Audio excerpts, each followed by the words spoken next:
Hi, my name is CJ Labajosa, and I am going to present my system. First of all, we need to open our MySQL, and now in PHP we need to click the new and go to SQL. And first of all, we need to name it as mine. And now we will going to paste our code to make a database.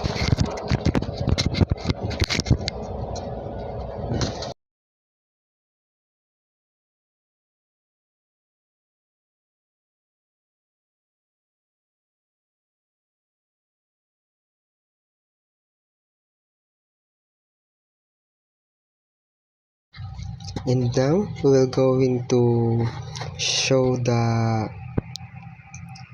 codes. This is the codes from add, delete. That is the database, and this is the code for add, delete, update, and for the Labajosa page. I know for the last name page, for the first name page, and that is now we're going to show. Now we're going to type the local host, that name /CJ to see our page or system. So this is the student list that I made, and that is add. If you need to add a list or a new student, so CJ Labajosa and address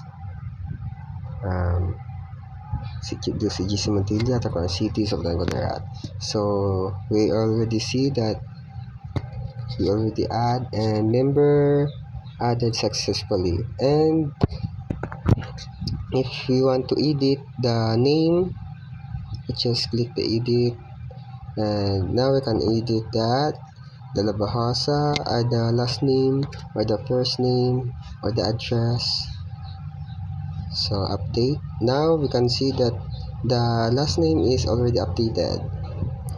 And if we want to delete someone, and that, so it's already delete now. If you want to see the address, only the address, right click the address and the last name or first name, last name. If you want also just see the last name, so that is what we see. And so that is my creation. So now we're going to see the database, if kung nandoon ba talaga yung inad natin. So andun nga yung inad natin at na-delete na din yung no. So okay, mag-add tayo ulit. So yan, Mia, Akang, and address is Isulan.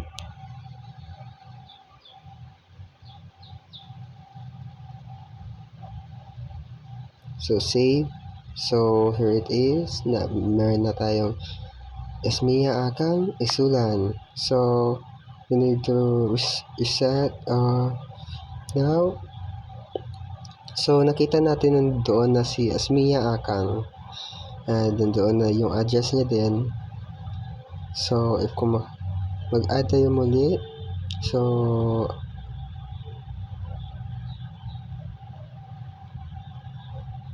Maita Ali,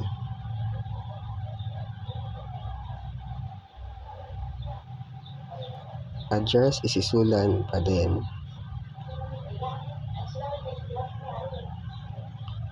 So nandiyan na siya. So andoon na nga si Maita Ali sa database natin na ginawa.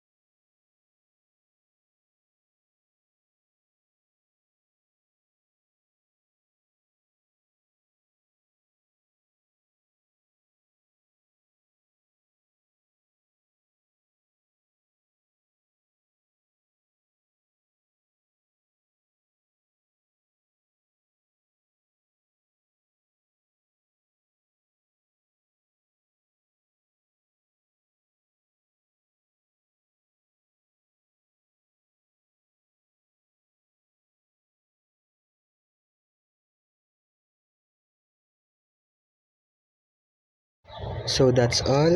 That is my system that I created. So thank you.